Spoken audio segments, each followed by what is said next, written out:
So, the beam AB in figure 238 supports a load which varies with intensity of 220 Newton millimeter to 820 Newton millimeter. So, ang tawag sa load na to is uniform varying load. Calculate the magnitude and the position of the resultant. Walang sinabi kung saan. So, lagay na lang natin from point A. Aray. Sabi na, hindi ako magdi-discuss ngayon. Sakit yung kamay ko. Okay, so dito, paano ginagawa nyo? Kapag trapezoid, inahati sa dalawa. Isang triangular load and isang rectangular load. Yung una, rectangular load, so R1. Tapos yung isa naman, triangular load, R2.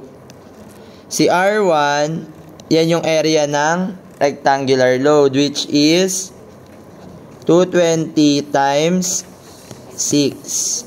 Si R2 naman, yung triangular load, 1/2 ng 890 minus 220. Aray. Times 6. Okay, magkano yung 220 times 2? 1320 Newton. And then,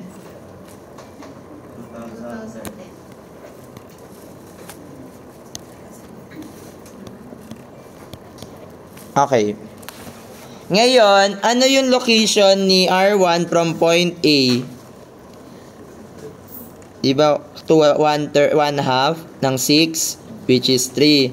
Ang resultant naman ni R2, ang location niya from point A ay 2/3 ni 6. Kasi from the vertex, no?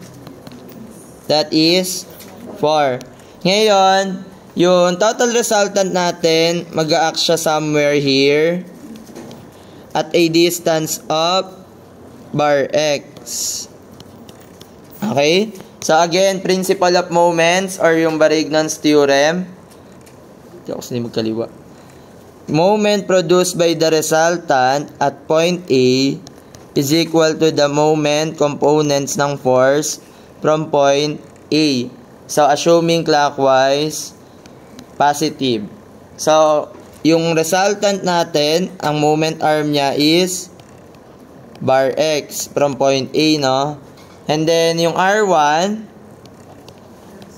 ano yung moment arm ni R1? That is 3 plus R2, that is 4. So, ang R natin, total R natin is equal to R1 plus R2. So, magkano yung R? 3,330 Newton. So, substituting 330 times bar X is equal to R1, 1320 times 3 plus 210 times 4. So, magkano si bar X? 3.6.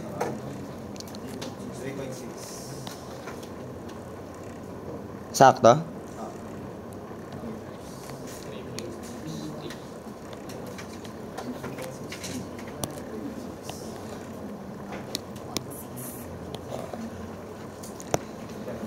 Okay.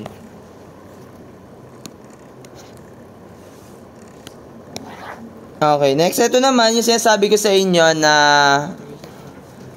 ganito ako maghati. No, baka hindi ko naman sinasabi na ano ito. Dalawang triangle. No? Ayan.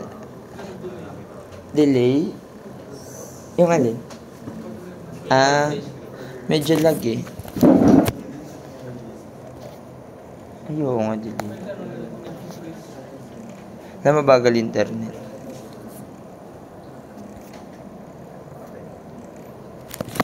At baka ulit natin.